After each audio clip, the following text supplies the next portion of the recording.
This is Python's Paradise. This is your host, Greg Gilbert, aka the Python Hyena.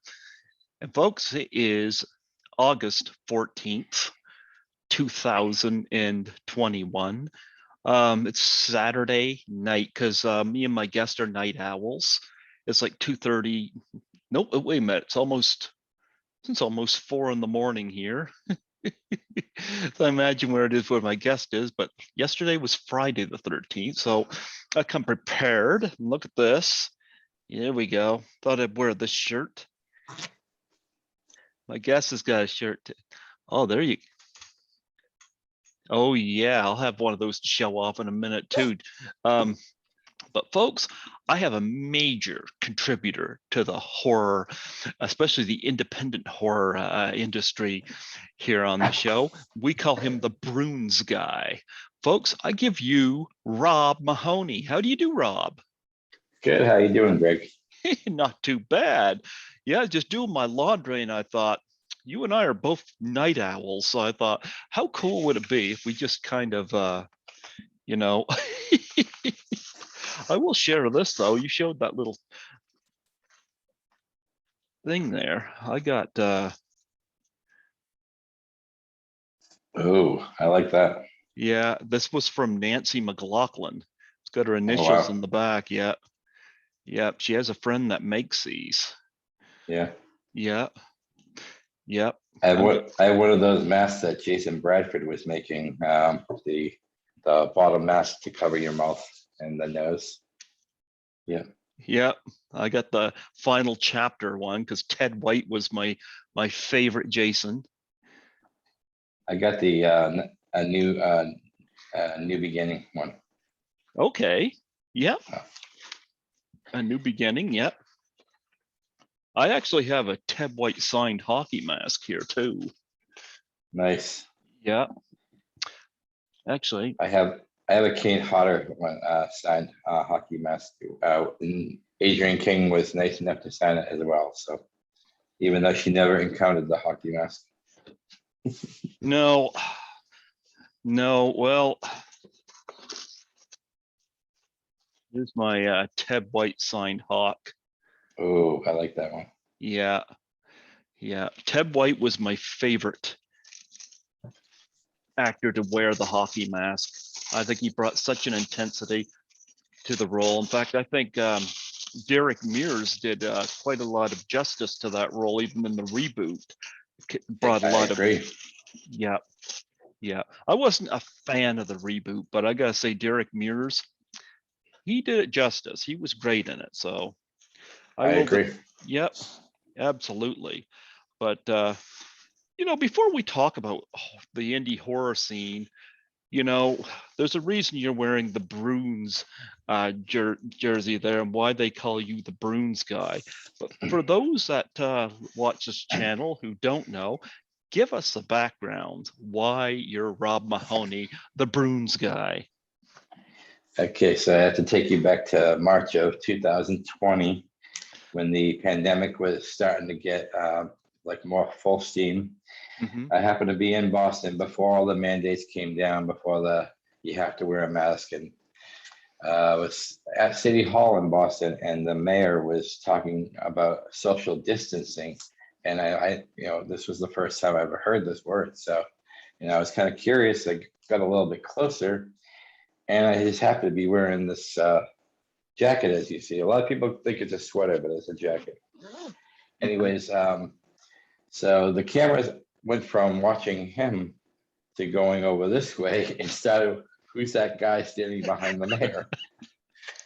And then I didn't know it, but the next day I started getting all these like messages from people like, hey, you're all over Twitter right now. And I hadn't used my Twitter in like years. So I was like, I activated my Twitter and I'm like, I just like search Mayor Walsh, and all of a sudden I get all these pictures of me standing in the background, people saying that's an iconic moment.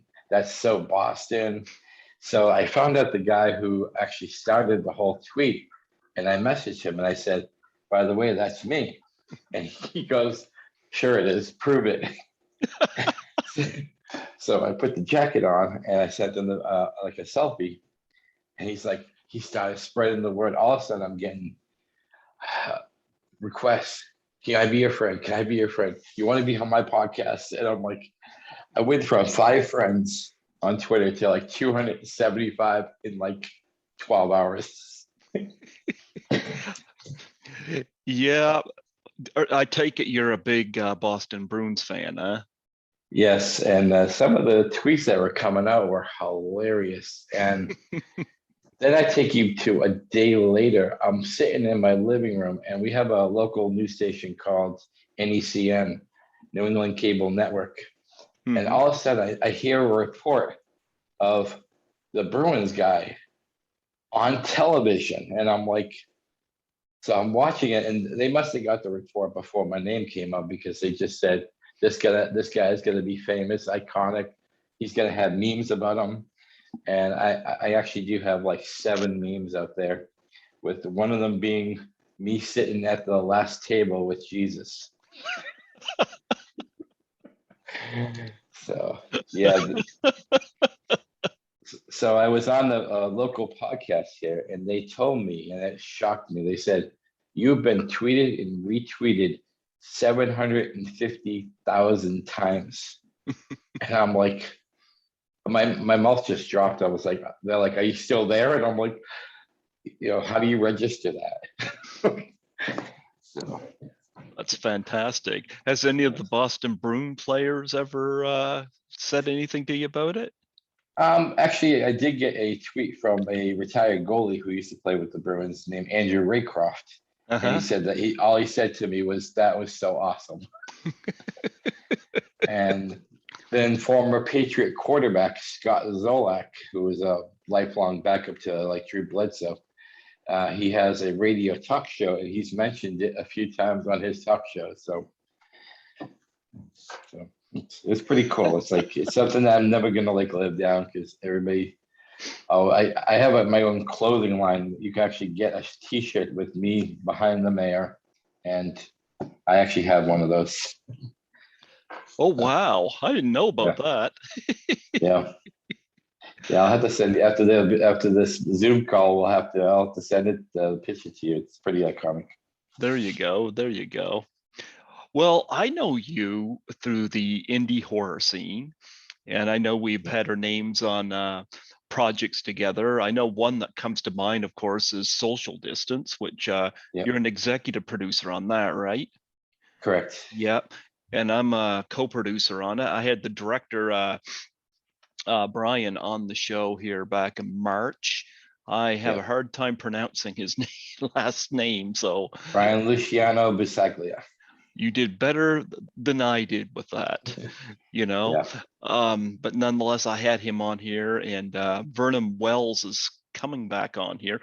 I met Vernon Wells at the 2017 Horrorama, and great guy. And I called him about 2, maybe 3 weeks ago, because I still had his number, because he gave me his card at Horrorama, and anyway, I reminded him who I was, and he remembered me, and he seemed to be quite happy, quite taken that I took on Social Distance, because he was involved with it. So he's planning to come back on the show and talk about it. He's got some projects going on that he wasn't able to do it sooner. So nonetheless, looking forward to having him back. And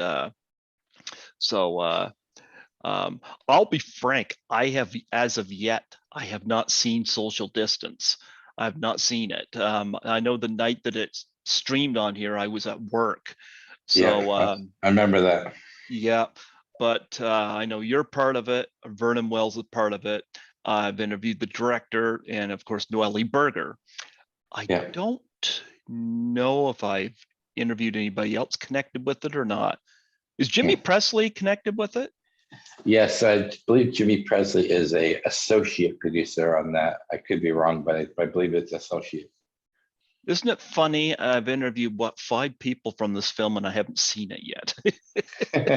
I'll have to order a copy on Blu-ray. I just no, I didn't see it that night. But give your impressions of the film. What are your thoughts? It's a one of a kind, actually. Mm-hmm. I do believe as of the time of a release, it was the only one of its kind to be Mm-hmm. filmed the way it was. I know other movies have come on after that I can't say they're copycatting it, because I mean, people were just clamoring for ideas to try to make a movie with Mm-hmm. all the restrictions going on. But it's full of suspense. It's a lot of thriller. So there's some great individual efforts, especially by Jed Rowan. Mm-hmm. Jed is a terrific. He's a terrific up and coming actor, and Vernon Wells was. I mean, he's Vernon Wells. So yeah, Vernon's. I think actually Vernon right now is involved with two more movies that Brian have, and Yep. Electric Man Yep. and Amber Road, which is supposed to be next year. Mm-hmm.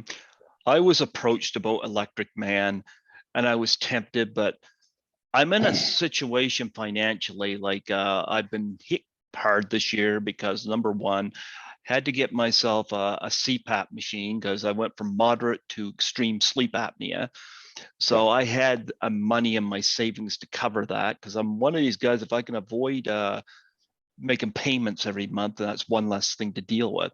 Then yeah, my car stalled going down a busy street, and I was just yeah, lucky enough to get hauled into a parking lot without hitting anybody or anything. And yeah. I don't know how much money I've wasted trying to get that thing fixed, and they don't know, mechanics don't know how to get it started. So I was like, I sold it to my cousin who used it for parts, and I went and got Yeah. a new car.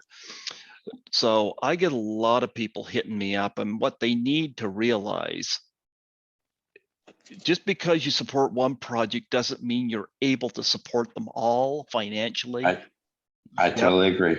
And I've had I know you've had I'm not going to name names here, but I've had somebody message me recently, and I had to decline supporting him. I did Yeah, offer to interview him and never heard back. So I'm like, it's not like I'm being a douchebag. It's just yeah, can't. I yeah. can't, And like I said, then if Debbie Sue does a follow up to 13 Fanboy, I'd love to get on board. I have to wait and see, you know. But sometimes I wonder if these people even grasp it that we're not made of money. Actually, I don't think they do. Because I think I know who you're referring to, but I won't say anything. Mm-hmm. But I, I'm a lot different than I was like 2 years ago. I used to be like the kind that would jump on every single project, even if it was just sharing it. Mm-hmm. But I've restricted myself. I have a rule now. I don't go over three. So Mm-hmm. I kind of just focus on three, and then if I have time, I'll share another thing. But I don't put my heart into everything like I tried to do before, because it just honestly it would burn me out.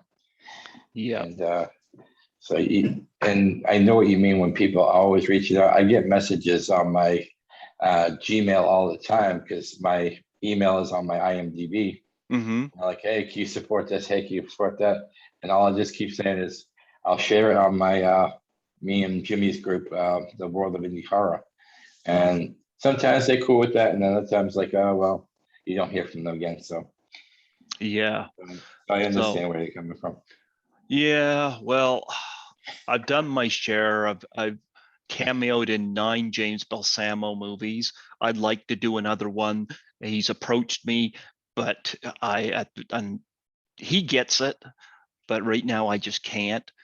Yeah, Um, I think the most I've spent money on was 13 Fanboy, and Hearts of Darkness, the making of the Final Friday. I'm involved with that. Victim No More, yeah. and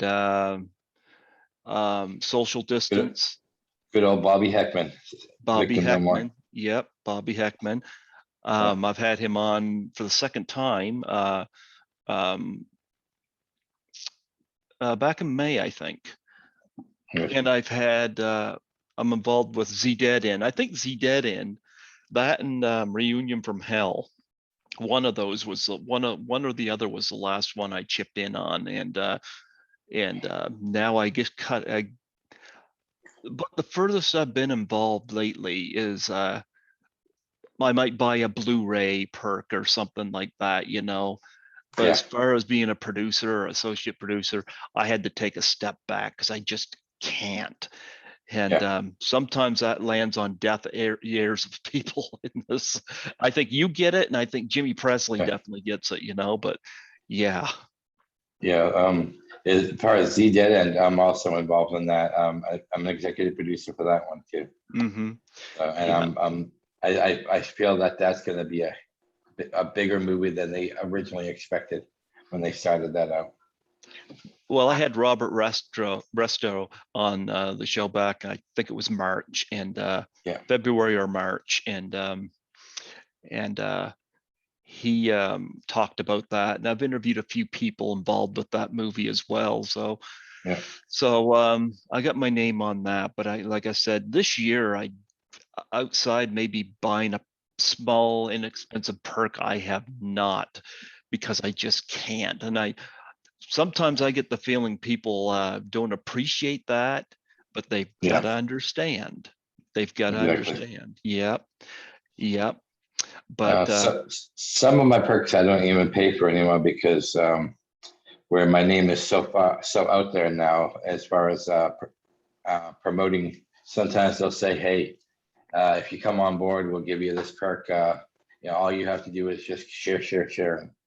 So those are the projects that I actually appreciate, because like you said, not everybody can always dish out the money. It's like, I'm not made of it.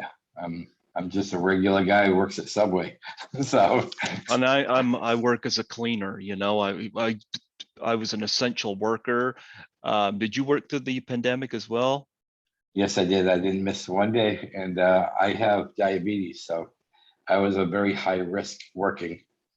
But I also can't afford to pay for bills if I don't work. So, well, it's interesting you mentioned your name out there.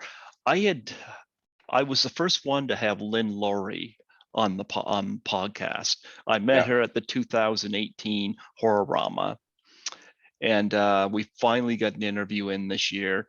And I got a few movies signed by her.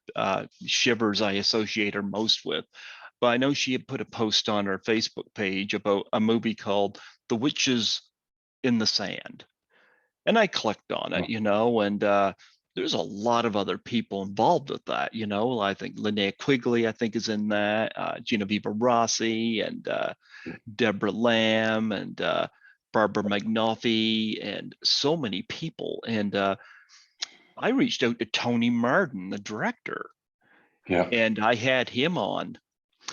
And what a gentleman guy, because I said to him, I said, I haven't decided what perk I want.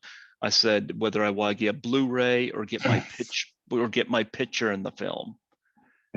And picture in the film would have been more expensive, but he told me buy the Blu-ray and he'll put my picture in the film. And I thought, what a stand-up guy. Yeah, that is. Mm-hmm. But I want to get some of your background, because you're a big horror film fan. Do you remember the first horror film you've ever seen, and the one that got you into liking the genre? I do. So I was 10 years old, and my family rented the old Betas before VHS.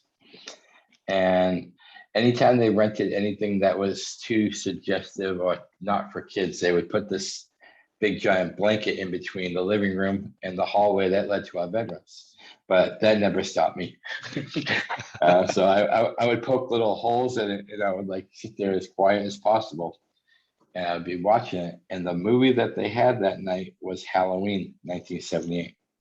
Okay. So I think it was about the middle area, because I remember that the first scene I saw was when Annie was caught in the laundry room. Mm-hmm. So that's about the halfway point. So the scene when Michael gets in and she stabs him with the knife, and then she puts the knife down, I remember screaming, and of course that just gave away my cover. So, but yeah, that's the movie that I'm actually wearing the Halloween shirt right now. Oh, there you go. What a great shirt. Yeah. Did you get this? I should be ashamed of even asking this, but did you Okay. get to see the PJ Souls flash scene? Yes, I do, and that was I considered her my first girlfriend. And you had a I six, actually, huh? yeah, I actually messaged her recently because as much as I love her in Halloween, the role that always sticks out to me is Rock and Roll High School. Oh, I love Because that movie. yeah, I was in love with Riff Randall. Like that's my future wife, and so I asked her for an autograph of Riff Randall. That was just only a couple days ago, but I know she doesn't check her Facebook often, so I'm just waiting patiently. Well, I've interviewed 3 or 4 people from Rock and Roll High School. I interviewed Dick Miller 5 months before he passed. I was very lucky to Yeah, get him. He plays a cop in it. I've had Alan Arkish, the director, on twice. I've had yeah, Day Young on. She was Kate Rambo. yeah. Kate Rambo. Yep, and I'm sure I had some. Oh yeah, Alex Elias, who played the gym teacher, Coach Yeah, Steroid. I had her on as well. yeah. So yeah, I love that movie. What a fun movie, you It know? is a fun movie, Yeah, yeah, a lot of quotable lines. Love that movie. But and I'm a Ramones fan, so that just was the extra bonus. I love the Ramones. What's Yeah. your favorite Ramones song? Uh, I Want You Around. I like that song. Oh, They actually played that in, yeah. yeah, yeah, That played that where PJ Souls was getting yeah, high in the yeah. bedroom, and yeah, what a great song. What a great And song. Sheena is a punk rocker is my other one. Oh, that's a great opens the film. Yes. Yeah, I don't know what my favorite Ramones song is. There's a lot of them. I do like Somebody Put Something in My Drink. I like I Wanted Everything off the yeah. Roads to Ruin album. I like that. Um, oh, there's so many. I could name so many Beat, Ramones songs. Beat on the Brat too.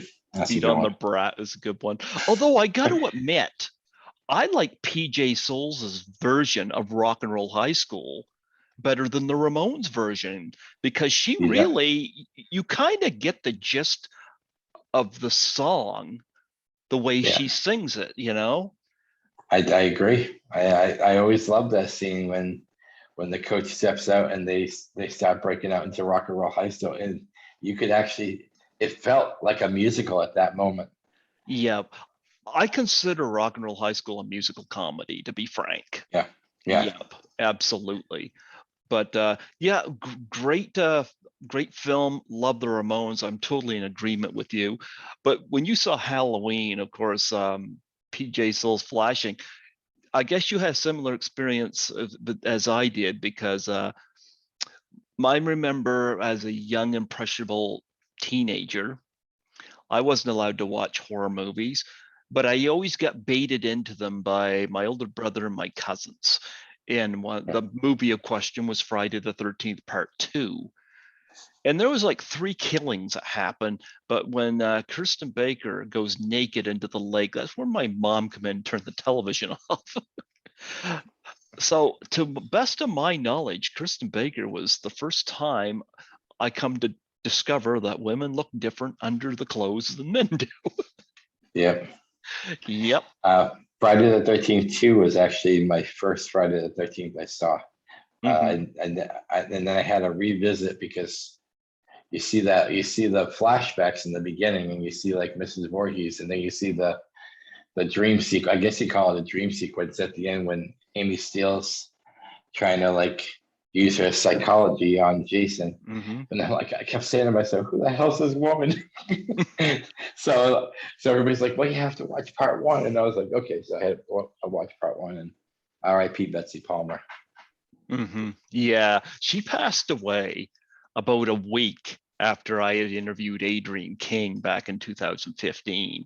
Adrienne was my second guest I've had on the show. So yeah, that was May 2015. So yeah, but nonetheless, that that was my experience. You had similar experience. And Yeah. yeah, so we grew up with horror, you know. I have done 3 horror-ramas, 1 Toronto Comic Con, and knock on wood, I'm about to do Frightmare in the Falls. Because well, Horror was canceled again this year, not because of COVID, because they just didn't have time to book people due to, you know, restrictions being lifted and Yeah. whatnot. But Frightmare in the Falls is still a go, and they've got 8 guests right now booked. So I'm like, okay, I think I'll do that one. I haven't taken a vacation in 2 years, so like, you know, so Yeah. why not? Same here. Yeah. Well, I feel, what's the use in taking a week off from work to hang out at my apartment? I do that when I'm not working. So, Yeah. you know, so Exactly. yeah. So anyway, my first con, and I've told this story many times, but came when I had interviewed, I had Lisa Langlois from class of 1984 on my show for a second time. We got talking Yeah. about travel, and she asked what was stopping me. And she invited me to assist her at Horrorama 2017. And I'm the only one in my family to get on a plane. And I was afraid to do the plane until I got up in the air, and it was like a bus. You know, I actually kind of Yeah. enjoyed it. And Toronto is so much bigger than here in Fredericton, New Brunswick, you know. Yeah. And I met Lisa, and she and I have remained friends. And going to that first convention, I got the bug. You know, it was like, this is Yeah. fun, you know. And especially the horror film conventions, you know, I just had a blast, and so many Yeah. memories. I've done some videos on here during COVID of me doing some unveilings of stuff. I got it because at the time I didn't have Zoom, wasn't able to do my show, so Yeah. I kind of did that. So, how many conventions have you done? Have you done a lot? I've actually only done one. I've never had the money to kind of go to these, and anytime I did, something came up, whether it's health or bills or. So my first convention was actually about 6 months before the pandemic happened. It was 2019. It was Rock and Shock here in Worcester, Massachusetts, which Worcester is about 60 miles from here. And luckily, I had a cousin that lives right in Worcester, so I didn't have to pay for any room and board. She let me shack up for the weekend, and Wow. yeah, the first person I met at the convention was let's see, I want to say it was, oh yeah, it was Adam Green, the director of Frozen. And Adam Green, you know, he recognized my accent, and he goes like, he's like, you're a local, aren't you? I was like, yeah. He goes, free autograph for this guy. Are you now? Because I'm not familiar. Frozen. Are you talking about the Disney musical? no, it's Frozen is a year after that musical came out, and it's a horror film about 3 kids who want to go on a ski lift in New Hampshire, and they Oh, sneak back on. I know Yeah, what you're talking about. Okay, we yeah, they didn't sneak get back that on. here. Yeah. Yeah, they sneak back on only to be forgotten, and all the rides shut down for the weekend, Mm-hmm. and they're caught almost at the very top of the ski lift. And it's one of those situations like, what would you do in this situation? Because they're not open again until Monday, and it's Friday night, and it's like minus 10 degrees up there. So it's one of those what Wow. we do type movies. Yeah. Wow. Yeah. Who else did you meet at that con? I met Derek Mears. We talked about Derek earlier, What was he and like?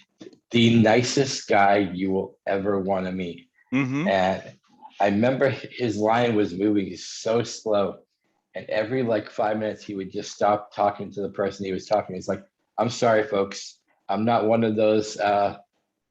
Here's your autograph and go." he's like, I like to get to know my fans. So I was like, wow, that's pretty cool. And I talked to him for a while, and he was a guy. He was the most genuine guy you ever want to meet. And I thanked him for being. I said, don't ever change. He goes, I don't ever plan to. Mm-hmm. So we, of course, we talked a lot of Jason. He's a huge fan of the whole series, and he said that he was like awestruck when they cast him as Jason. And he's like, so he goes, I took that seriously, and I said, no, I could tell. Your portrayal is like spot on. Mm-hmm. So I also got to meet Felissa Rose that day, and Felissa, me and Felissa have been Facebook friends for like 10 years. Mm-hmm. And she's part of my sleepaway camp group. And she had her assistant kept whispering to her. She's like, because they usually take like a small little break. And I kept hearing her assistant's like, Felissa, we like 5 more minutes. You can only take 5 more minutes. We got to take a break. She looks out, and I was like, and she's like, she runs up from behind the table. She's like, Rob Mahoney, I love you. She made me feel like the celebrity. And I was just like, she's like, everybody has to join that group. That group is so awesome. And of course, this is when Desiree Gould was still alive, and rest in peace, Desiree.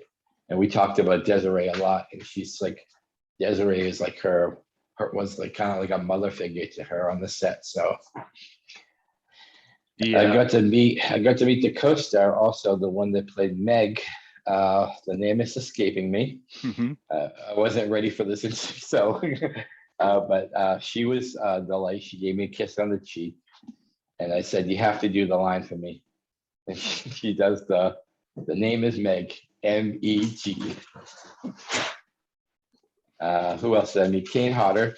Mm-hmm. And Kane was very gracious. He's like, I would do one of my choking poses with you, but I can't do that anymore. Someone sued me. Because someone actually asked him to do a choke pose.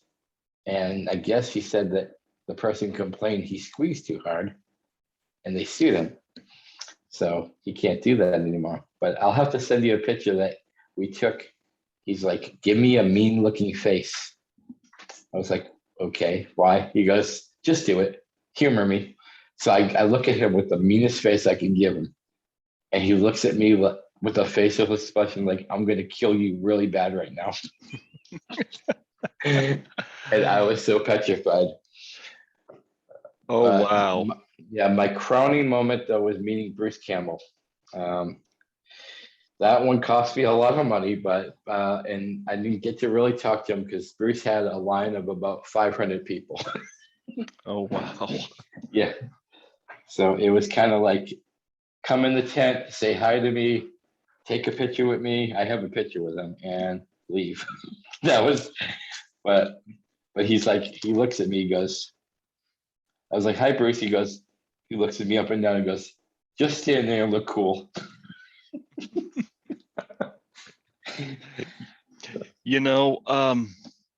I remember that first Horrorama.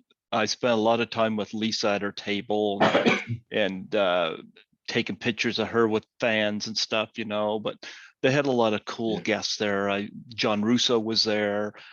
Mink Stoll was there from Pink Flamingos, and Vernon Wells was there, and the following year I went to 2018. I met Dee Wallace, who I'd interviewed in 2015. I know she's in 13 Fanboy. Yep. She was there. Linnea Quigley was there. And I met Lynn Laurie, who was one of my people I really wanted to meet there. And she was awesome. And I went to the last one I was to was the 2019 Horrorama. And they did a lot of stuff from Demons 1 and Demons 2 there. They had Lamberto Bava there. Yep. I was really happy to meet jeepers, why am hers her name? She was in she was one of the girls in Once Upon a Time in Hollywood. Yeah. Oh, frig, and I'm blanking on her name right now, but I got a picture with her, and Dreda and Catalina. They were both there, and that was a lot of fun as well. Yeah. So yeah, and so and I was to one Toronto Comic Con. The difference was Horrorama was a lot more fun because you have more time with the guest. Yeah. You know, you wouldn't be interrupting anybody. You could, you know, you could have some time with people and you could talk with people, you know, and without interrupting or anything like that. With Comic Con, I met everybody, and I've never had a celebrity be rude to me, but I notice a different vibe with the Toronto Comic Con. And this is not much of a negative because like I remember it took me 90 minutes in the lineup for Ron Perlman. You know, of course, Yeah. getting autographs for other people as well. So, but I noticed, you know, they were bringing people through. You got your picture and whatever you need signed. There were two people at that event though that stood out. And again, nobody was rude, but there were two people that stood out above and beyond. One was John Rhys Davies from Raiders of the Lost Ark. Yep. And one thing I noticed with him is he would always ask everybody what they did for a living, you know, and he'd talk to them. And one of the funny things he did with me, I think he did it with everybody. When he did a picture with you, he put his arm around you and he'd go like this into your side just to get you to react. Yeah, he was a great guy to meet. I remember John Rhys Davies well. Another guy was Corbin Burson from Major League, Yeah. who just learned from his handler how to do selfies. And Yeah. Oh wow. he was getting a kick out of that process, but he was very nice. Yeah. Everybody was nice at it, but those two stood out to me. But the cosplay was bigger at Comic Con than at Horrorama, although there was definitely some cosplay at Horrorama. But Yeah. Yeah, and I brought back a ton of stuff, especially from the Comic Con, because they had one vendor there that I must have bought about a dozen of those LGN wrestling figures. Yeah. Those Yeah. I ones. think I saw that. I saw that in the Jimmy interview. Oh, Yeah, yeah. I I had so many. I already had a bunch from a flea market, Yeah. but I went there and these ones were in such great condition, you know. So I was like, okay. I kept buying because they had them on for a good price. So I just kept buying, and it's like, but I wish they'd bring those back. You know, you can't Yeah. break it. You throw them down a flight of stairs. You know. Oh, yeah, definitely.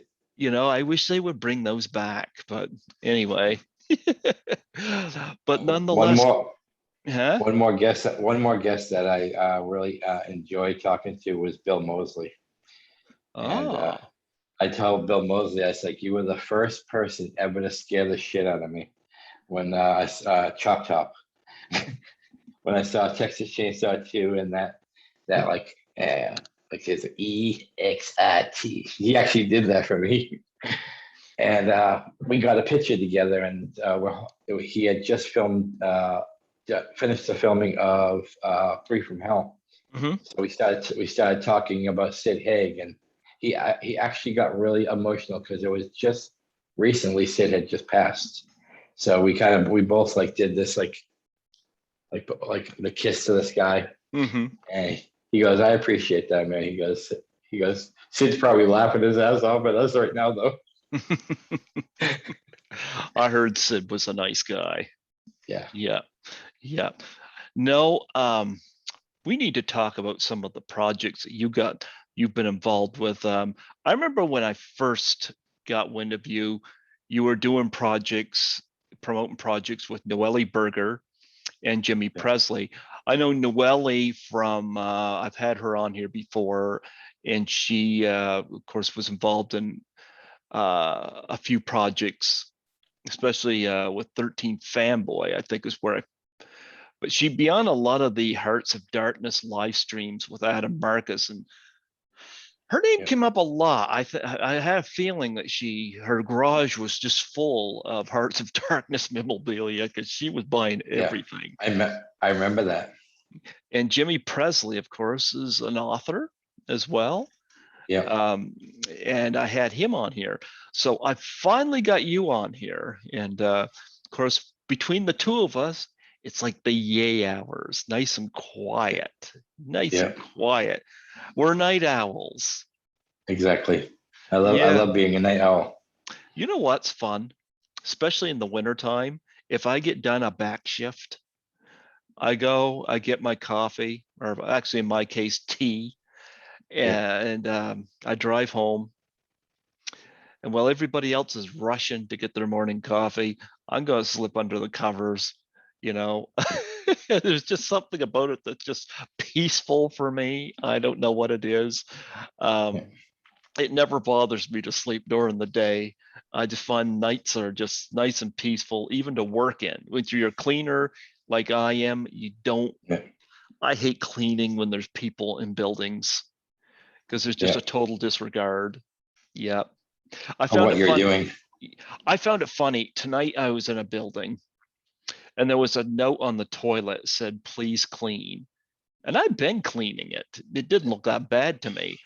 But in two of the far offices, there's popcorn on the floor, candy wrappers, there's pens on the floor.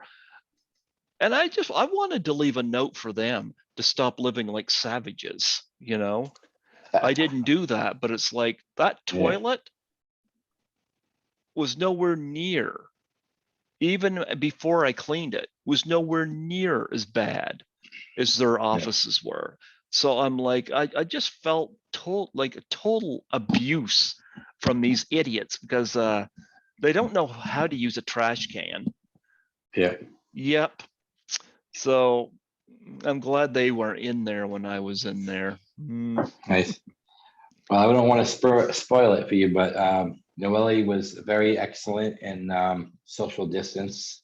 I won't give it away because you haven't seen it yet, but her scenes are really good. They're really intense, and I think you'll be impressed by her acting skills. So cool. Yep. Well, we got to talk about some projects that you're involved with. You mentioned social distance. What else do you want to bring up that you've got? Well, you promote to me, sell to me what you're involved with, whether it's done or whether it's in progress.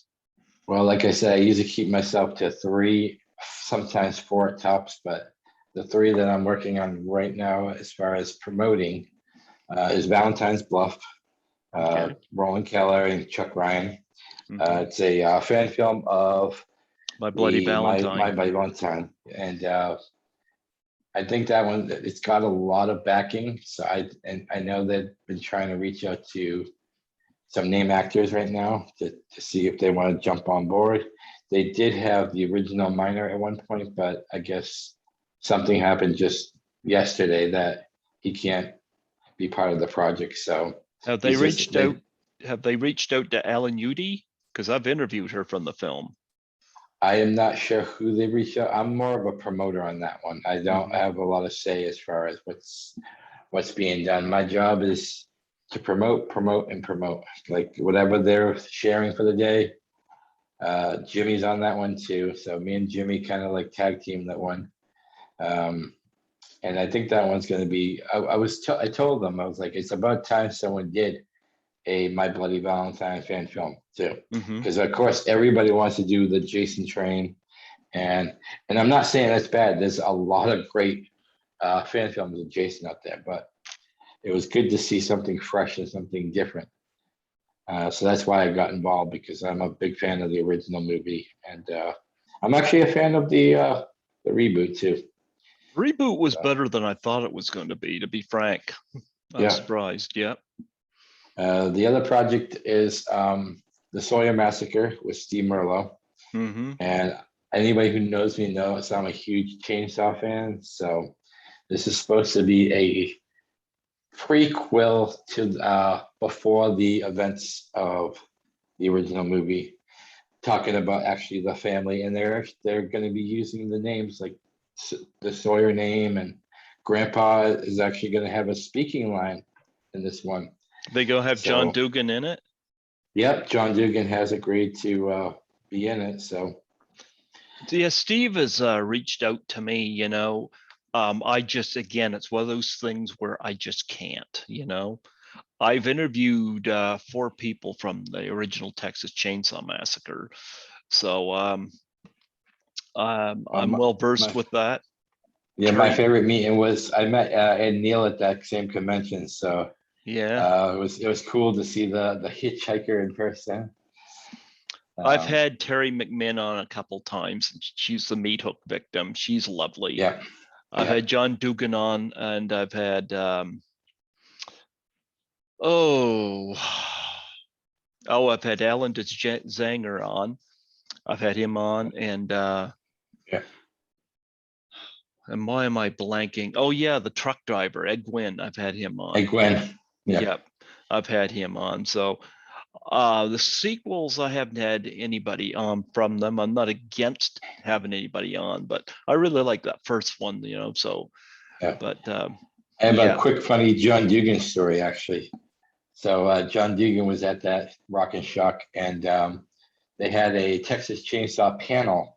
So there was Bill Moseley, Bill Johnson, Ed Neal, Dan Yeager from the 3D one, and John Dugan. Mm-hmm. So yeah, they introduced them all. They started talking about the movies, and they're like, anybody have questions? So of course I'm raising my hand. I'm the second person called. Instead of the moderator like saying, hey, what's your question? John Dugan stands up, he goes, Ron Mahoney has a question, everybody shut up. And I felt bad that my question wasn't for him. My question was for Bill Moseley, because I wanted to know how it felt to play the role of Drayton Sawyer in the 3D film.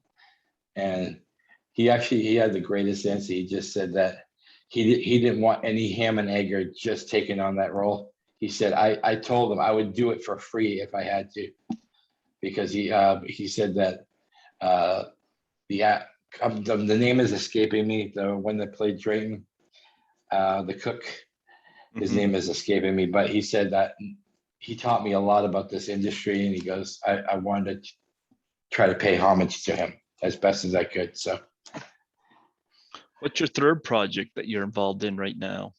The one I'm heavily involved in is Halloween Evil Lives. I believe you had the director, Michael Tigagnana. And I am actually, as of yesterday, I just announced to our group that I am now the assistant director of that movie. So yeah, Michael had sent me a message. He wants me to do a phone voiceover of somebody calling in saying that they've spotted Michael, and I said, sure. I haven't done it yet, but whenever he's ready for it, however he wants to do it, I said, sure, I can do that.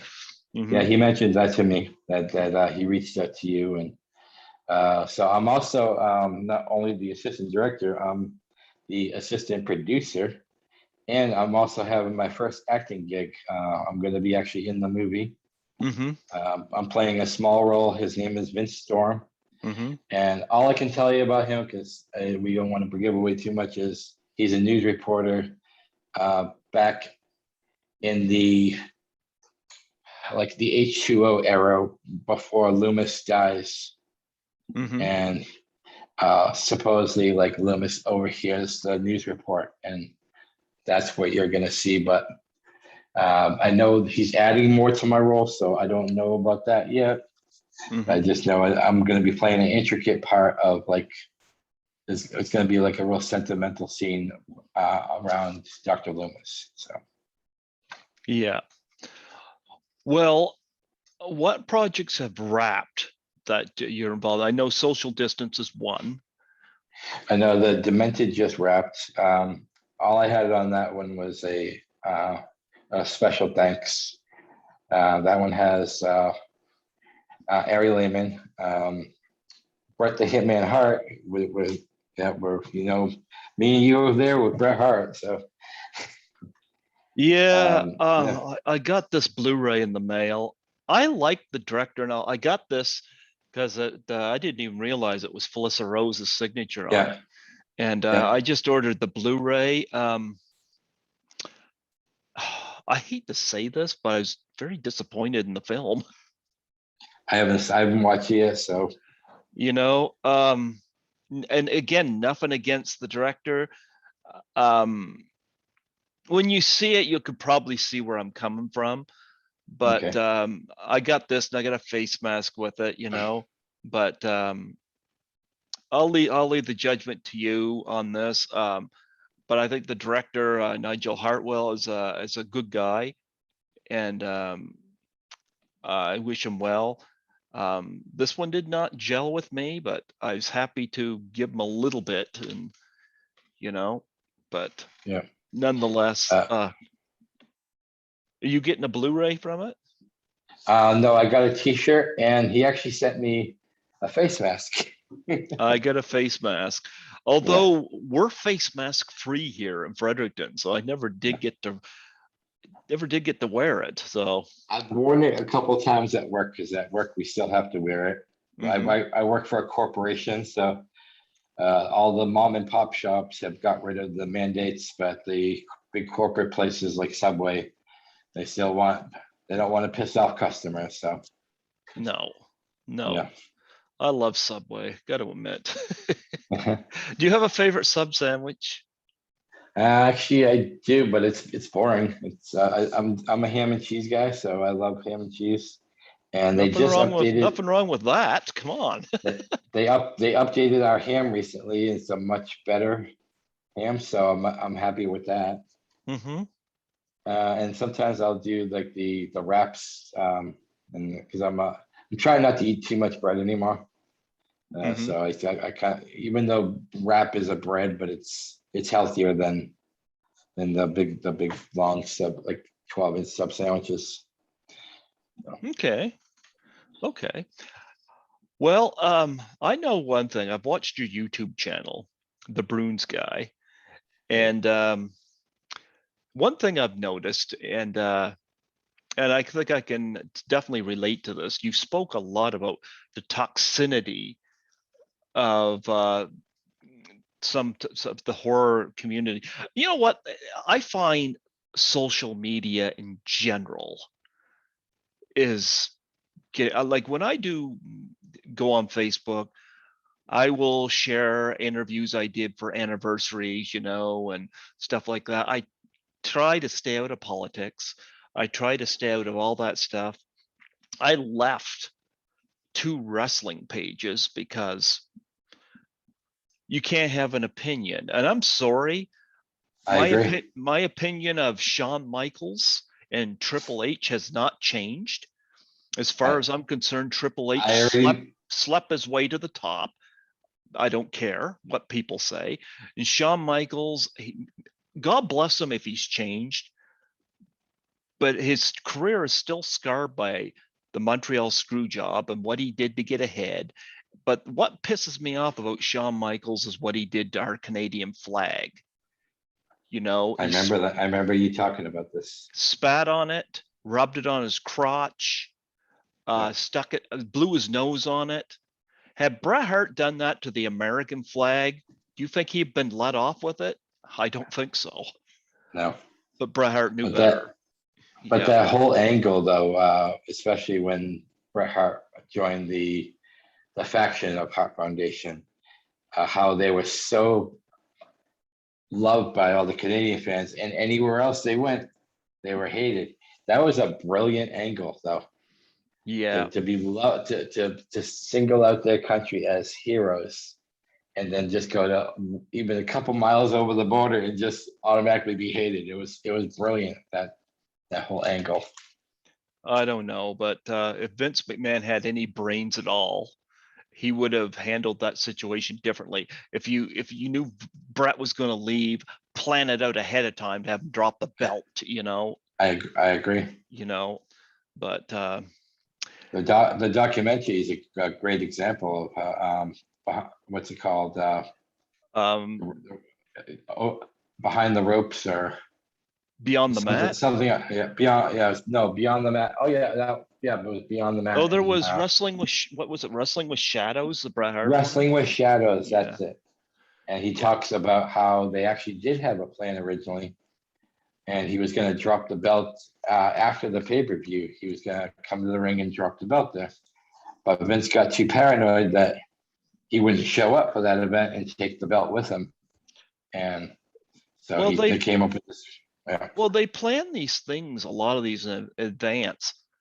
Have Bret have him drop it before you even announce the match. Yeah. You know, I don't know. I agree. No, I totally agree. I'm a Shawn Michaels fan, but that was a big tarnishment in his career to me. And yeah, his comeback story was amazing because Edge just did it recently too. Edge came I love back Edge. I do like Edge. That shocked the world when Edge came back. No one ever thought that Edge would wrestle again, and he's looked great. So God bless him. Well, I agree with Jim Cornette. How much of the headache of wrestling would have changed had Vince just got rid of Shawn and kept Bret? I think it would have been a lot better. I agree. As Bret Hart will always be my top 3 favorite all time. So always. Yeah. That'll never waver. Mm-hmm. Mm-hmm.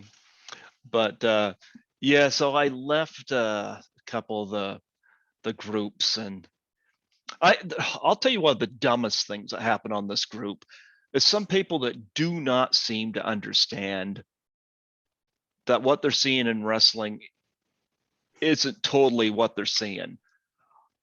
I had this debate with this one shithead, and everybody was on my side on this. He was going on about how tough Hulk Hogan is.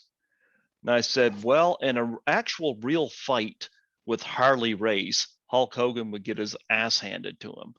And this guy tried to say that he put these pictures of Hulk Hogan posing. He said, no way this fat man would beat Hulk Hogan. And I said, that fat man, as you call him, Harley Race, body slammed Andre the Giant years before Hulk Hogan did it.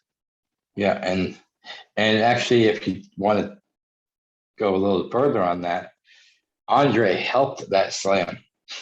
Yep. So and Harley Race deadlifted Andre. So. Yep. And Tony Inoki was another one that slammed him before Hogan did, Yep. In fact, Hogan didn't even slam him the first time at WrestleMania 3. He slammed him at the showdown at Shea when he was when Hogan was managed by Classy Freddie Blassie. But this guy was going on. Like I don't care how big Hogan's arms were. That doesn't mean he's going to win a fight. I mean, they how many belts did they put on Shawn Michaels? He never won an actual fight in wrestling. He jeepered Bret Hart, tore his hair out. Yeah. He got his ass handed to him. Another guy. Yeah. Go ahead. A Marine was another shit out of him. Oh yeah, I remember that. There was another guy in wrestling that could probably beat the shit out of Hogan, and that was Terry Funk. Oh, Terry was great. He was one of my favorites. Yes. Oh, Terry was great. Yeah. I used to always love watching Terry wrestle. It was always entertaining, even though like when he came back to the WWE with the Funk Brothers, they kind of made him, a little clownish, but he was always still entertaining, as well as like Jake Roberts too. Oh, I'm a big Jake the Snake fan. Yeah. Did you hear about the angle where in '86 Jake had there was an angle where he DDT'd Hogan in the snake pit, and because fans cheered Jake, Hogan had the scenario next. Yeah. And Jake I was remember like, that. who cares who the fans are cheering? It's about Yeah, putting asses in seats. exactly. I mean, he was the ultimate ring psychologist. Mm-hmm. He knew how to get people to love him. He knew how to people get to hate him. Mm-hmm. And he was that ring general before like guys like CM Punk came around. Like I feel like CM Punk learned a lot of that psychology from watching Jake Robert matches. Oh, CM Punk certainly told Triple H. Yeah, Yep. yeah. Yep. He said that was he was told that he could say anything on that interview, and that's why he addressed him as Paul Levesque. And I remember I was drinking a soda, and when I heard him call him Paul Levesque, I spit the soda out. Well, I've got no respect for Triple H, and I've got no respect for well, Sean. I'm trying to be lenient with, if he's changed his ways, whatever, but it doesn't change the fact that he had to what he did. I got a book here on what they call the top 50 greatest wrestlers, and Sean made the list, but he wasn't at number one. And in fact, part of it was talking about how Sean's career has been marred by this whole backstage politics thing. Yeah, WWE had Sean at number one. Well, this book had Lou Thesz at number one. And he listed the reason why Lou Thesz was at number one and yeah. why people like Bruno Sammartino were in the top five. There was a Wow. reason for that. Yeah, Yep. Bruno was. I mean, Bruno was tough before tough was even a word. Bruno was. I remember even seeing him when he was retired and he came back. But remember, he came back for that WrestleMania 2 Battle Royal, Mm-hmm. and he still looked like he could kick ass. Like at that age, he was beating the crap out of what's his name, Big John Studd. He Mm-hmm. had, yeah. And I'm sitting there going, wow, like if they just let him have one more run, I guarantee he would be still a fan favorite. Well, when he came back, they had him in feuds with Roddy Piper, Randy Savage, and the Honky Tonk Man. Yeah, Now, Bruno had, with the exception of the Honky Tonk Man, he beat two of those in a steel cage match. Honky Tonk yeah, Man ended up fleeing the ring, but yeah, nonetheless, but he was great at what he did. Now yeah, it's like Vince wants bodybuilders, not wrestlers. I'm yeah. sorry, but I'll watch Ricky Steamboat over Hulk Hogan any day of the week. Same here. Yep. That WrestleMania 3 match is still one of my favorite matches of all time with him and Savage. That was fantastic. That was Yeah, fantastic. I'd like to see more of that. yeah, So I don't follow much wrestling now. I do like what they're doing with the women. I think Charlotte Flair is fantastic. I'll say yeah, that. But I'm not a big fan of a lot of the angles they're doing, and especially during the pandemic, the stuff they've been doing. Um, and I really liked Bray Wyatt, but that stuff with the yes, theme stuff, you can't do that live. Like, what are they yeah. thinking? So I'm I I'm agree. I'm totally partial to Jim Cornette on his thoughts about what wrestling's become, and I agree with him 100%. Yeah, Yeah, but I'm trying to bring myself to watch the competition right now, AEW. mm, Kind of see what they're bringing to the table because I've always been a Jericho fan. So, and I you know want they me? got some. Go ahead. Go I ahead. had a big problem with the WrestleMania 25 match. With I was fuming when they did this. They had Chris Jericho go over Jimmy Snuka, Roddy Piper, and Ricky Steamboat in a 3-on-1, and then he Yeah, beats the tar out of Ric Flair, and then have him get punched out by Mickey Rourke, an actor. I thought, what yeah, an insult to those three legends plus Flair. Yeah, They should have had the legends win that. I was pissed off when I saw that. I agree. Yep, But Ricky Steamboat show he still had it though. he did. I mean, But but Steamboat should have scored the pin, to be frank. yeah. Yep. But I also feel like they made a fool out of Stuka and Piper because I mean they even what did Snuka last? A minute and a half maybe. It Well, was not very long. I know that at all. Snuka was famous for leaping off that steel cage onto the magnificent Morocco. And Yes. I'll say one thing for Snuka. At least he did the match. He wasn't very mobile. He wasn't able to do a lot, but he did the match. Piper, Yeah. his performance in it is very underrated because Piper took some risk. Like when he goes over Yeah. that top rope and he catches his arm. Yeah. I I remember that. I've had Ariel, his daughter, and his son Colt on the show, and they were talking about when Roddy came home, he had these big rope burns on his arm. But Piper took some risk in that Yeah. match, and he's never been given credit for it. But I think it was a total. I'm just gonna say a total waste that they had Jericho win that. Jericho should not have won that.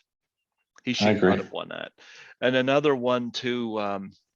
Triple H going over Sting was another one that pissed me off. Yeah. Yep. Like, why did you bring Sting over?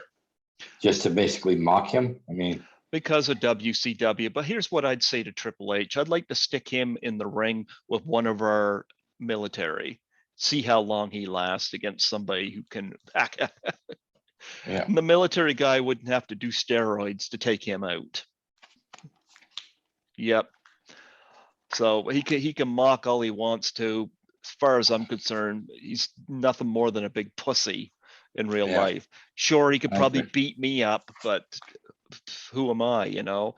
But in the Yeah. real sense, Shawn Michaels got his ass handed to him, and no, it wasn't multiple Marines. It was one Marine handed his ass to him, and I'm pretty sure one Marine could hand Triple H's ass to him as well. Probably. I mean, those Marines are tough. Like, they don't play around. Well, I'll tell you one thing. You hear the story of Shawn losing to the Marine. One wrestler that did beat a Marine was Haku. And Yeah. it's funny, Haku, they had him jobbed to so many people in wrestling.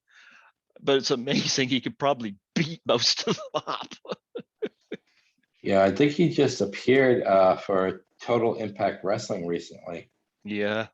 Yeah. So it was like they were having like a Legends night or something. And all of a sudden you see Haku come out and he's looking like Ming again. Yeah. So, So not a big fan of where wrestling has gone, but I think Charlotte Flair is wonderful. I've seen her do yes, she some is. great. I've seen She's her. world. She's worlds above the rest of the division, though. Yeah, she's done some impressive things, and to follow in Ric Flair's footsteps, not an easy task, but she definitely No. has come into her own. I got a lot of respect for Charlotte, you know. Yeah. But I got no respect for Vince McMahon. As far as I'm concerned, he doesn't know his ass from a hole in the ground when it comes to wrestling. He just knows how to create, listen to all these people about like Vince Russo and people like that about creating a shit show. So Yeah. you get occasional good people. Edge, I still like. I'll agree with you on that, you know, but Yeah, like I think I literally cried when I heard Edge's music at the Royal Rumble that 2 years ago. I literally like I broke down. I was like oh my God, and he looked great. So yeah. Well, remember the time when the fans wanted Daniel Bryan to win the belt, and they kept pushing Roman Reigns. And I got nothing against Roman Reigns personally, but Vince has always been a Hogan guy. yeah, Fans were a Steamboat guy. yeah, You know, but because Steamboat wasn't hulked up like Hogan, Hogan got the push. But who's going to put on the better match? Steamboat. yeah. Yep. Exactly. Like I would have loved to see a Iron Man match between CM Punk and Daniel Bryan. There I you would love go. to That see would it. have been good. Yeah. Yep. Yep. Yeah. But getting away from the wrestling, we're going to talk more about the independent films. Is there any other independent films that you've been involved with that are finished? Have you seen, how many of your films have you seen besides Social Distance? Besides Social Distance, I've seen, that's probably it, actually. Trying to go through my head right now, but I did see Never Hike in the Snow. I did back that one.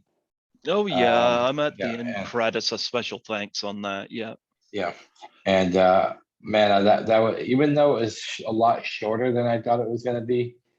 What he did with that, I think it was like 20 minutes, was incredible, and it's going to lead up to that next movie. So I think it's supposed to be part of a trilogy or something like that, from my understanding was. I've interviewed Vincent DeSante twice. I had him on Zoom this year, and I'm going to tell you, I think the studios just should let him take the franchise and go with it, because he knows how to fill in plot holes that were Yeah, made so big. Like the stuff he comes up with, and like stuff that he looks at that maybe we didn't look at. yeah, It's amazing to me. Like when this lawsuit gets done with and over, I think, one, let Tom McLaughlin make his film. yeah, He's got one he wants to do, and since Jason Lives to me is one of the top two best of the franchise, that and The Final Chapter, I say yeah, let Tom McLaughlin do his version where Jason's in the snow, and then I say let Vincent DeSante do a Friday film. You know what I think Paramount should do if they were smart? And I'm not saying cancel out Jason Goes to Hell and Jason X, but they got up to part 8, Jason Takes Manhattan. yeah, Why not bring the name back and make Friday the 13th part 9? yeah, And because Jason Goes to Hell is his own thing, that doesn't yeah, mean that you're not including it, because you don't know how the break between that and Jason Takes Manhattan.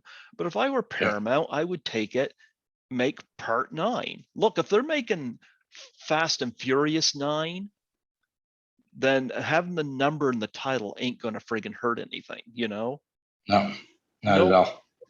And that's what I think. I think Paramount should take it, do a part 9. Actually, if I were them, have Tom McLaughlin do the part 9, his version. Yeah, Have it Friday the 13th part 9, Jason Never Dies, as he wants to call it. Then give part 10 through what? 13? Give it to Vincent DeSante, for crying out loud. yeah. Could you Because imagine what? Yeah. I'm gonna say it right now, Vincent DeSante, when I watched Never Hike Alone, I I was speechless after. I was just like, how come this guy, who basically it's a fan film, can come out of nowhere and make a better movie than a lot of horror movies that are coming out now? You want another Uh, one? You want Go another ahead. one? Check out, and it's on YouTube, It's Me, Billy. It's the Okay. Black Christmas fan film by Dave McCrae and Bruce Dale out of Toronto. And they did basically a sequel of sorts to Black Christmas. Okay. And it is done on the same level. And Nice. I've interviewed the 3 principal females, and Dave McCrae is coming on my show in sometime maybe September or October. He's been in touch with me, but I had the 3 principal females, and it's the ending leaves it open for more, but Yeah. the ending, what it could lead to, if he's lucky, be something very, very extraordinary. I'll have to But check it out. yeah, it's called It's Me, Billy. It's a Black Christmas fan film by Dave McCrae and Bruce Dale. Yeah. Check it out because it is done. It's done on the same level as Never Hike Alone. Yeah. Yep. Yeah. So Now I didn't back this film, but I did see the movie because I did do some promoting on my own. I wasn't looking at that time. I wasn't really looking for any perks or anything, but Cody Falk Voorhees, that was a good one. It's actually on YouTube now. I was really impressed with that one. is that the one that had the 3 hunters in it? Yeah, they like kidnap a couple of girls, and so in a way, Jason plays almost a devil's advocate. Okay, I did see that one. They had one that was released recently that had 3 hunters in it. Oh, was it My Name is Jason? Yeah, that one there I really liked. Yeah, I was quite pleased with that one. Except I corrected them on one thing. The Jason cabin did not have Alice's body in it. Yeah. And they said that this happens before Alice is killed. And I'm saying, yeah, but according to your timeline, it happens in 1983. Yeah. I said Alice dies 2 months after the original event. Yeah. So, because you hear that when Paul Holt does his campfire rant in part 2. So, but nonetheless, that one was done very well. His name is Jason. That was done very well. Because I've seen some of these that were not so good. Yeah. But that one was really good. But Friday the 13th Vengeance was pretty good too. I liked CJ Graham's role in that. Mm-hmm. CJ plays Elias Voorhees, so we finally actually get a face to Elias. Here's the thing with that. I love the recreation of that first scene in the original film. Yeah. Here's a problem I had with it. They brought in characters that were that were offspring or relatives to characters in previous films. That was fine in itself. But then they just killed them off like they were nothing. Yeah. And even the scene, like the scene with Jenny Fields, niece or whatever. Yeah. Her scene was, I'm gonna say it was laughable when she encounters Jason. It was laughable. And I'm like, there was so much skill in recreating that part of the original.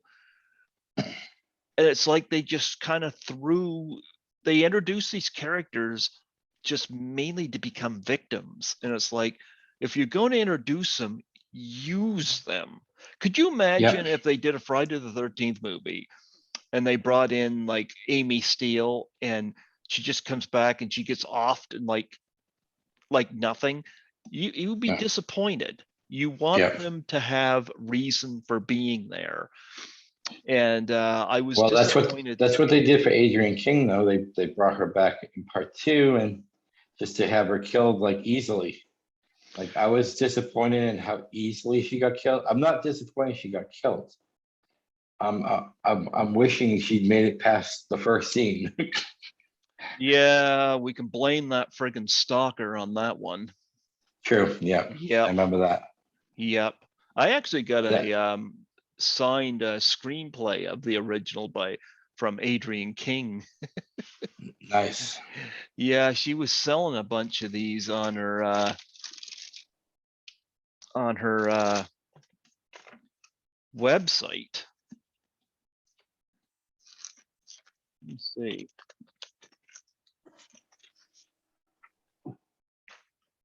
Look at that. There's some pictures that she had signed. I got other couple of pictures signed by her too that are stashed away here, but yeah, it's a screenplay. I've now got 2 screenplays. I got one of The Exorcist from Aline Dietz as well. Nice. But, yep. So as far as other movies, I do a lot of promoting now through my podcast too.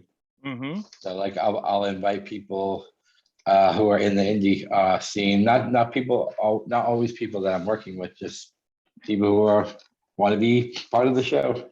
And the name of my podcast is Father Mahoney's House of Horrors. My last two guests were Michael Tigagnon, the director of Halloween Evil Lives, and Aaron Poe, who has his own podcast called The Caw, and he works with Jimmy. He works with Jimmy a lot. So, okay. Now we were talking. We got a little off subject there, but we're talking about the toxicity and. Guys talking about wrestling, but even in some of the horror pages, I left I don't know if there's very many groups I'm actually in now, but I left pretty much all the groups because it was like the toxicity got bad. Yeah. And I know you can relate to that because I've heard some of your YouTube videos where you address it, including one recently where you were defending somebody who was, and I heard this from Jimmy Presley about somebody that got really racist at somebody, and I'm like, where does this all come from? It's like, and you get this, social media has allowed people to basically say things that they would never say to a person in person. Exactly. And slander, they don't seem to understand what slander means either. No, because there's been many times that I've reported people for stuff that I consider slander, and all I get from Facebook is, "Oh, that they didn't break any rules," blah blah blah. Well, I joined the guy who runs my website. His name is Michael Sankovich. He did a live show on Facebook, and so I joined the chat, and they were talking about his bald head, and I made a joke. It was like, I want to come over there and kick that bald skull of yours. I got banned 7 days for that, even though he laughed and I put an LOL like after it. And I messaged him and I was like, dude, I just got, they said I threatened you. So I appealed it, and Facebook said they did a ruling that I still have to serve a 3-day ban. And I'm like, for a joke with my friend. But yet people can say the N-word or call somebody, like an LGBT slur, and that's perfectly fine with Facebook. I've seen it. I've reported it, and it's like, then I was told that it's not even people running that anymore. It's all these bots that look out for keywords. They don't even look out for like a threat. They actually look out just for certain keywords, and you can actually just get banned for using one of those keywords. Oh my goodness. Yeah. That's stupid. It is. Yeah. So I've actually been doing a lot of my chatting more on Instagram lately. The only thing I've been using Facebook for is to promote and my show, Father Mahoney's. I put, because now we're doing live videos through StreamYard, and StreamYard can hook up to your Facebook and your YouTube at the same time, so people can watch on either medium. So that's pretty cool. Okay. No, the toxicity is terrible. And I agree with you. It's like it's running rampage everywhere because, like you said, people are given this freedom to say what they want now, and there's not much me, you, or anyone else can really do about it. Yeah.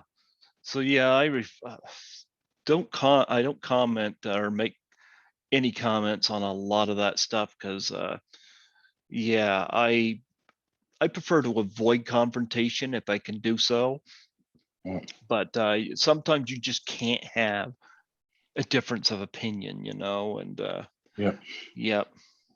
But the YouTube channel, I use the YouTube channel as my medium because everybody knows I'm a straight shooter, and what I can't say on Facebook, I will say on YouTube, and a lot of times I still don't name drop.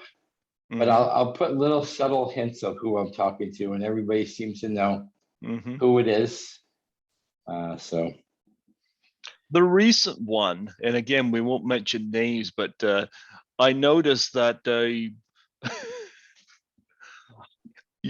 couple people were taking aims at you. Did that get resolved? I don't think, judging from the look on your face, they didn't follow up on any threats.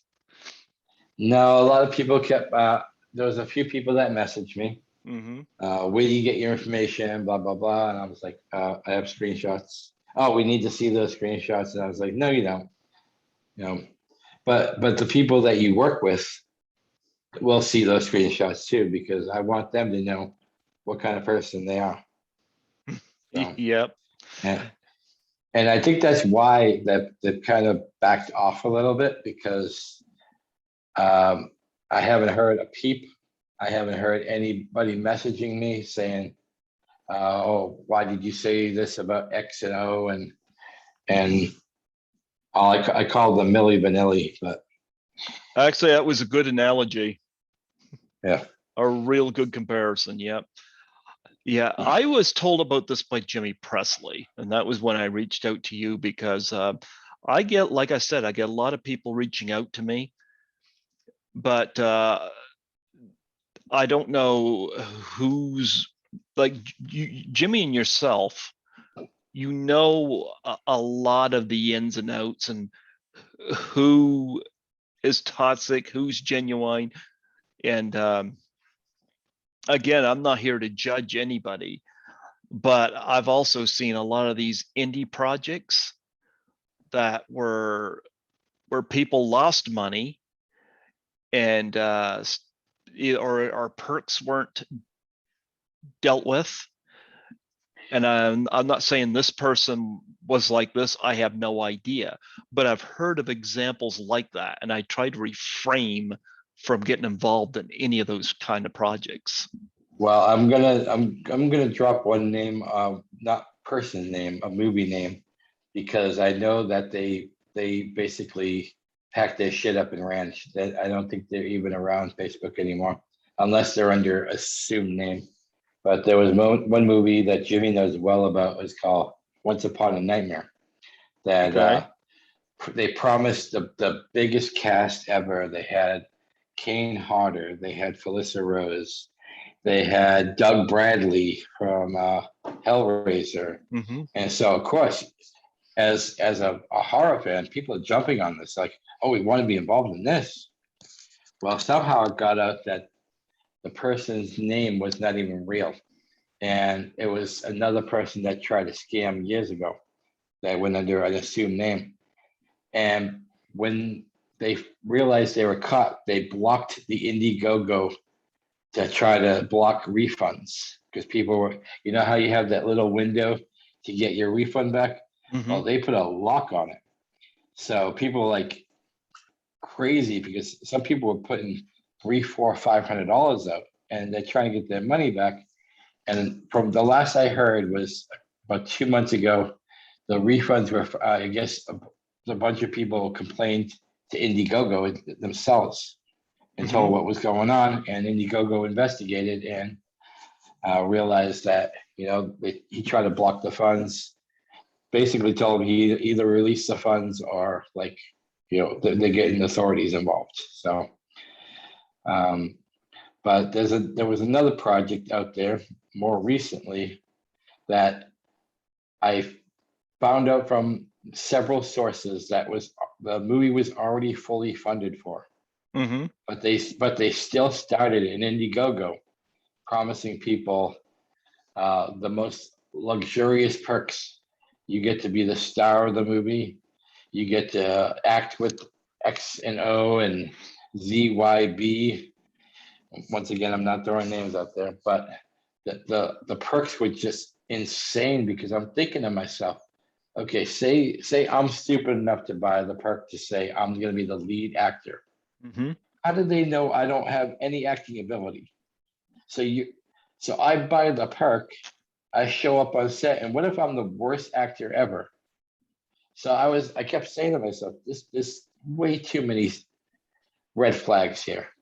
Well, it Who's worked gonna for Tommy hire? Wiseau. Yeah. Yeah, it did. But saying to myself, some of these perks were outrageous. And then when I found out that the movie was already fully funded for, I was just like, huge red flag then. Why would they be looking for more perks? And some of them were like $200,000 for like their goal. And I'm like, if it's fully funded, what do they need $200,000 for? And from what I understood, it was to pay the actors who were actually going to be, that they already had signed, and the other people were basically paying to be in a movie, but they weren't going to get paid. And that's where I had a problem. And so my YouTube channel, sometimes I do just a normal pep talk. I'll talk about like supporting each other and being kind to one another. And then other days, I'm more unfiltered. And I always let people know, I'm like, you want to watch this one, because I let loose. And my last video got like 300 views, that toxicity one. And I haven't hit 300 in like 2 years. So, well, since the Bruins Guy, the Bruins Guy video did pretty well. Yeah. Well, one thing I do want to express my appreciation for is I know you did the Doubt for Our Face challenge for suicide and depression awareness. Is that video still on there? It's on my YouTube channel. Yeah. Perfect. I'd have to look it up, because I do so many videos. It's probably way in the back now, but I can find it. Yeah. Did you hear from anybody about that? No. I thought Jimmy said he was gonna do it. Jimmy did do it. He just hasn't got it edited yet. Yeah. Okay. Yep. Jimmy has definitely done one, and let me see. Look at this. Hey, kitty. Kitty, you're rubbing against my leg. Hey, kitty. You want to say hello to the Bruins Guy? This is Skittles. I like the name. He was named before I got him. Huh? Taste the rainbow. Yeah, I know. You're black and white. I know. No rainbow here except your half pink nose. I've embarrassed my kitty again. He says, you're using me for hits. I'm like, yeah, but you're here living for free. Give me that look. the clout kitty. Getting clout. Oh, yeah. No, the first time I stuck him on here, I've done it a lot. I had Nancy Allen on here last week, and Skittles got close to me, and she was like, I just want to reach out and squeeze his little face. Yeah, I was actually looking for that movie with her, Terror in the Aisles. You remember that? I've got it here on Blu-ray. Yeah, I gotta find that one. Yeah, well, you can get it online on Blu-ray, and it's also got a TV cut of it as well. And the TV cut has scenes from other movies, which is kind of cool. Yeah, some alternate cuts. And I thought, okay, the TV cut wasn't exactly what you call censored. So kind of interesting. But anyway, I appreciate you doing the Doubt for Our Face challenge, and I'm still trying to push that, but Jimmy Presley did do one. I guess according to what he's told me, it was quite creative when he threw it out to the nominees.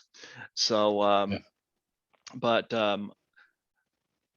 I know Nancy McLaughlin did an interesting one in front of Props from Jason Lives, and Sandy Johnson did one where her husband was dressed up as Michael Myers. Nice. That was good. So yeah. So anyway, do you got any other charities that you want to throw out here that? Well, I do have a work in progress of a new podcast. We don't have a lot of details just yet. Me and I'm going to have a co-host on this one. His name is Cody Corley.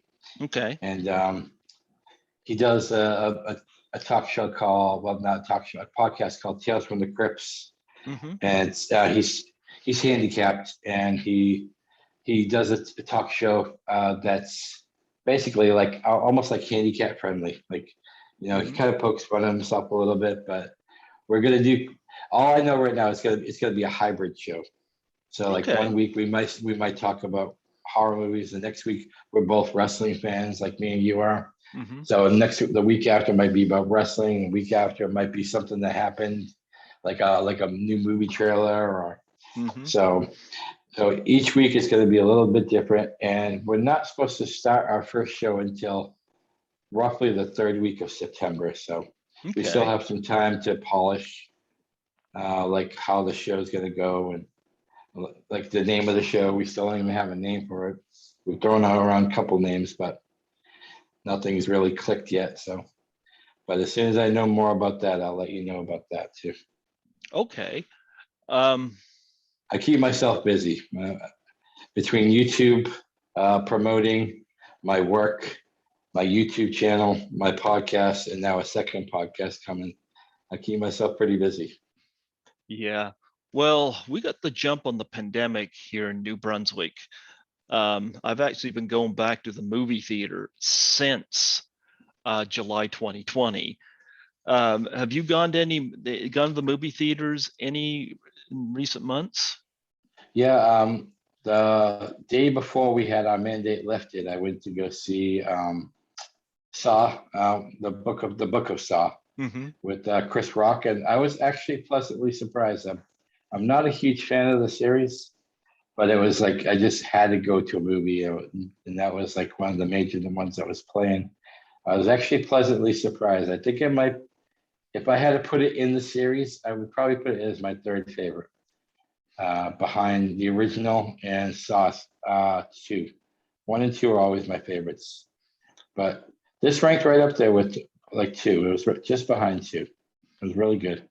I've seen a few And good movies this year. I loved Cruella, but I'm a big Emma Stone fan.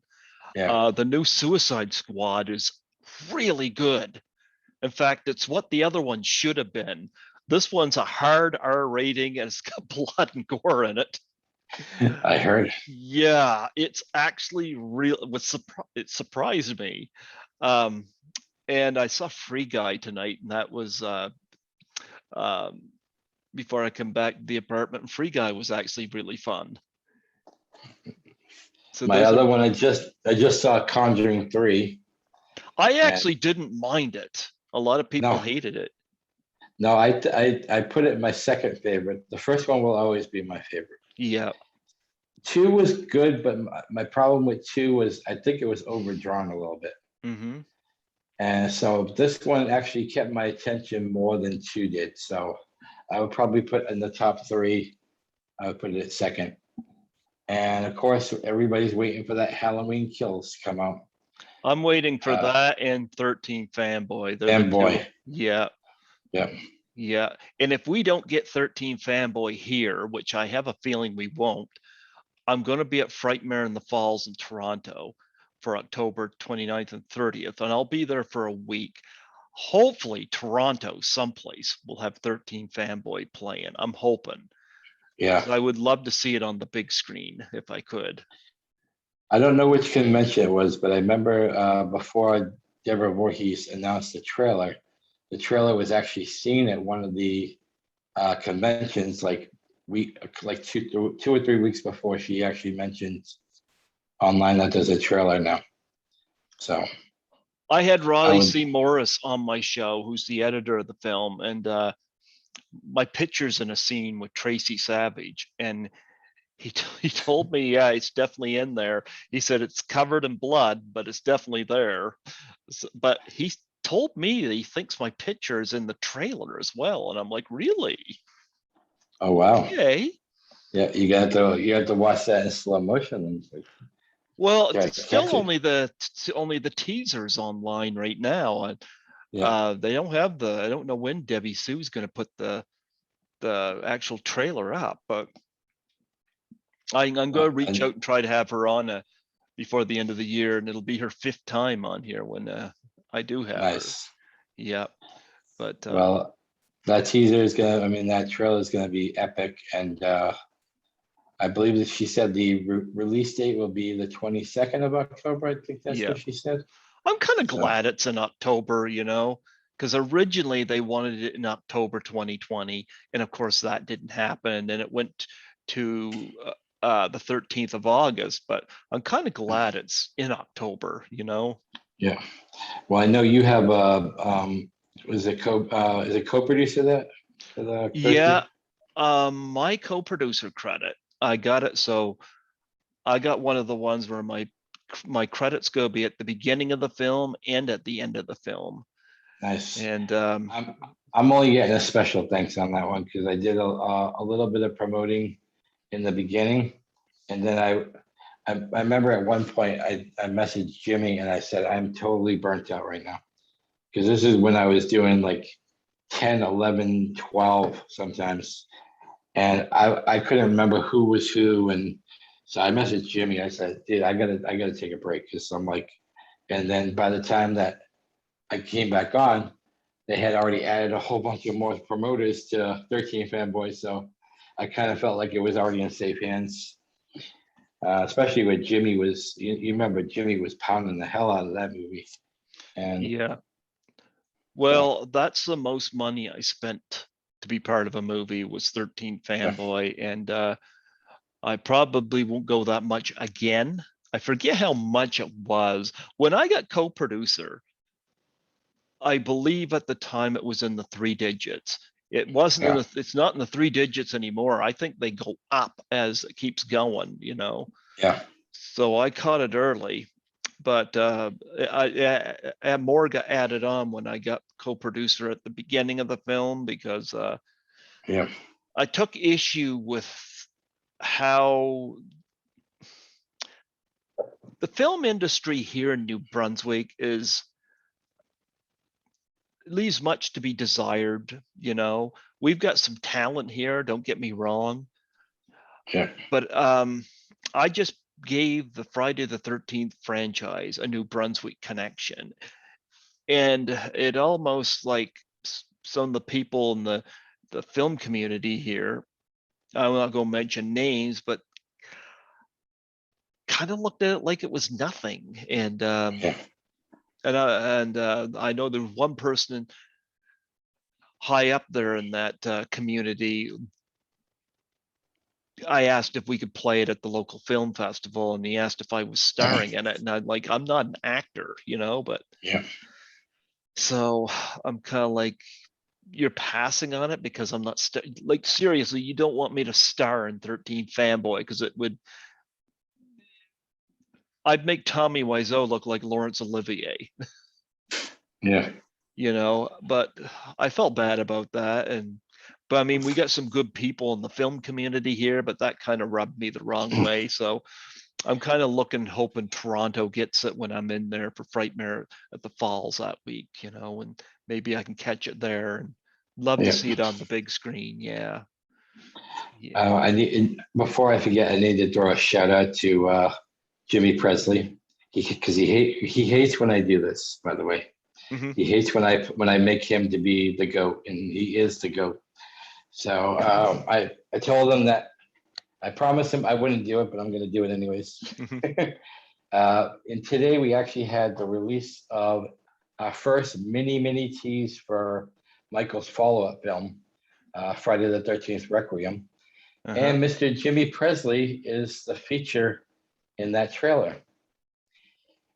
Jimmy, we don't have a name for him yet, but he's going to basically be our crazy Ralph for our movie.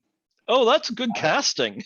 Yes, I will have to send you the Jimmy, I told him you scared the crap out of me in that trailer. I think he'd make a good crazy Ralph. Yeah. So he's going to be like our prophet of doom. Okay, I can see that.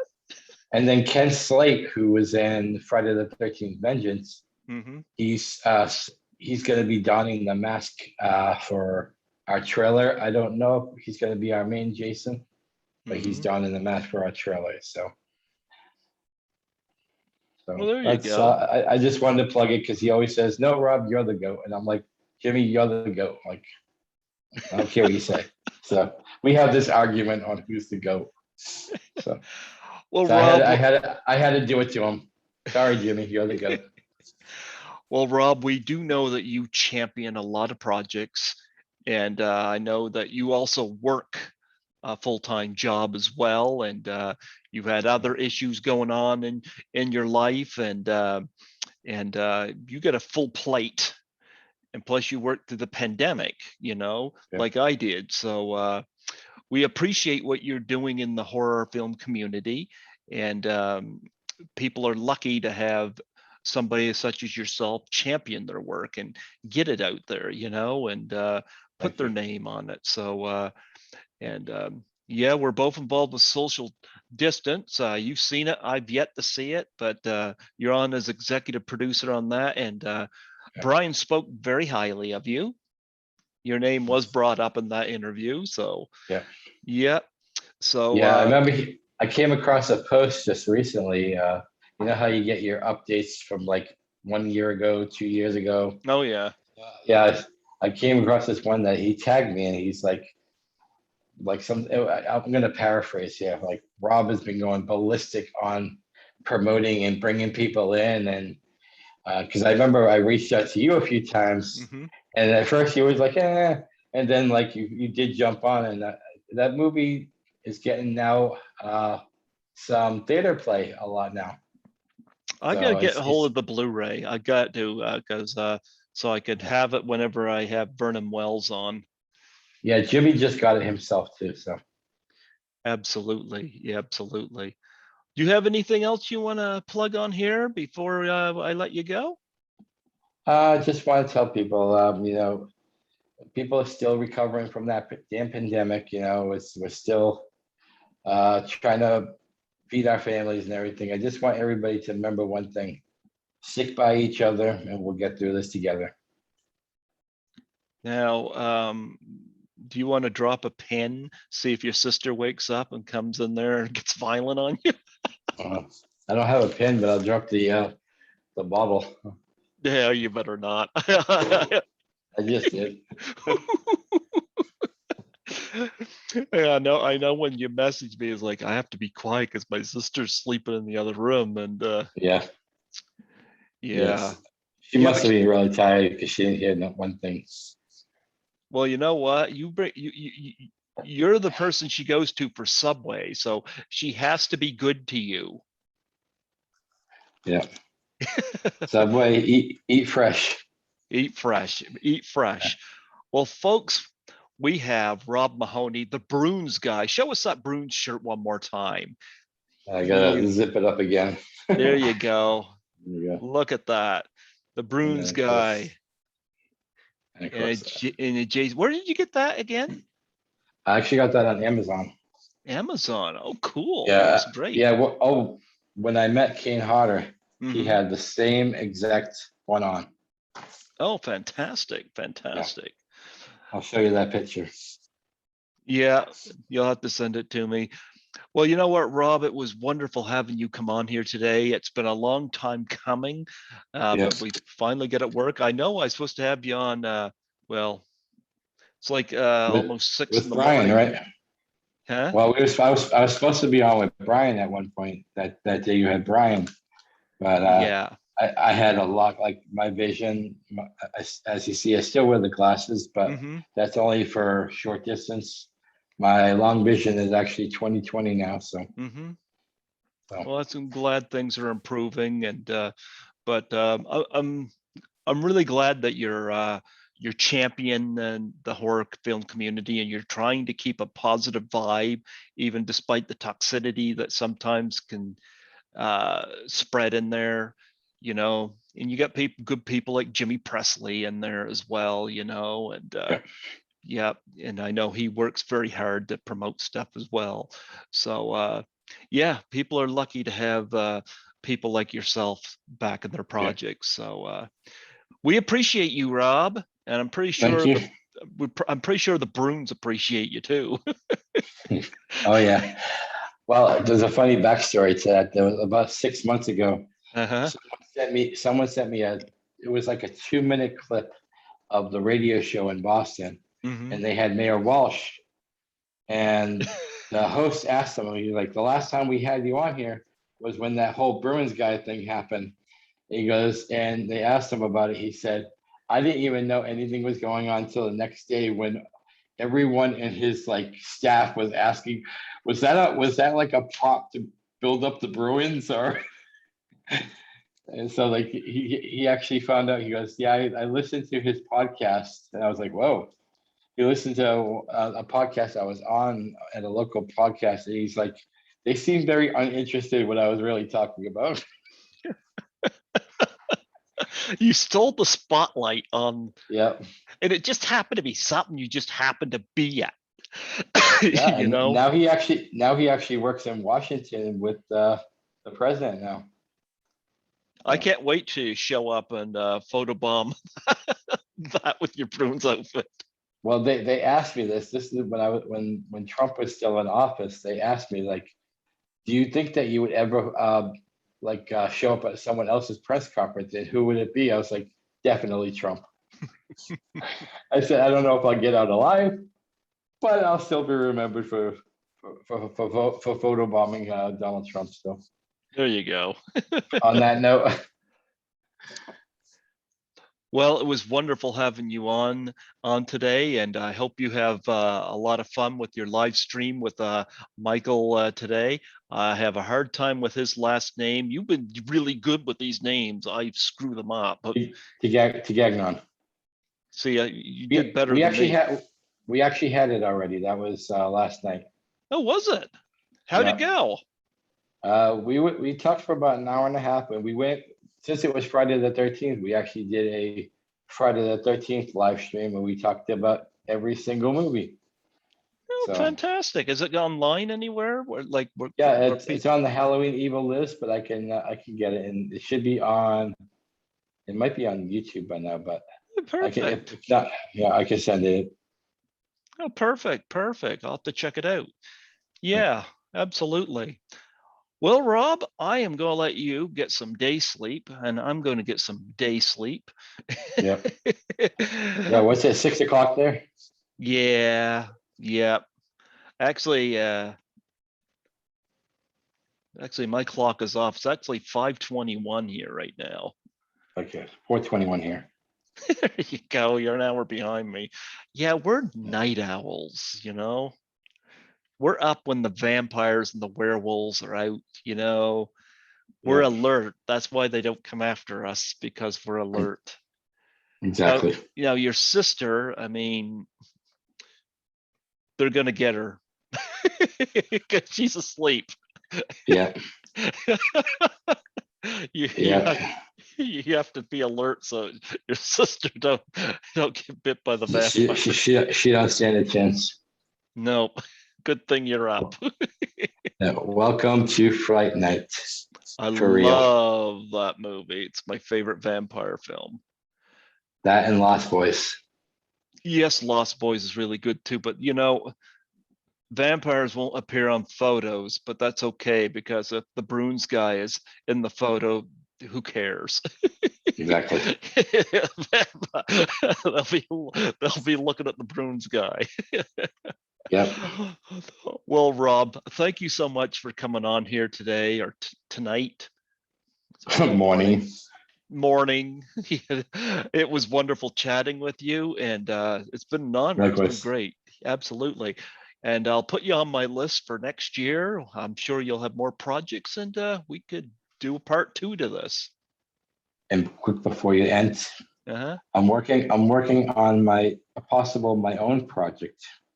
I don't have much written yet. I've only had a couple things, but I'll just say this: it has to do with the pandemic / zombie apocalypse. So you go involve your sleeping sister? Possibly. But I'm not a writer, so I'm actually looking for someone to be a writer. I might actually talk to Jimmy, see if he wants to do it. I'm looking more just to be like the director, but that's gonna be like years away. So you could do one of those. You could do one of those jackass stunts while your sister's asleep, and appear in her room with like fake fangs. There you go. And you could drop a pin. You say she didn't hear a pin drop. Drop a pin. Well, the thing that scares her the most is Huh. I have a fake Michael Myers mask, and she hates Michael Myers. So the irony that I'm the assistant director of a Halloween film. On that note, this has been wonderful. I bid you a wonderful day. Sleep well. Thank you. Continue to make the subs because your sister needs to eat. Yep. Thank you for having me. It was a pleasure. I'm glad we were able to do it. We'll do it again next year. Sounds good. Absolutely. You take care, man. You too. God bless. Bye-bye.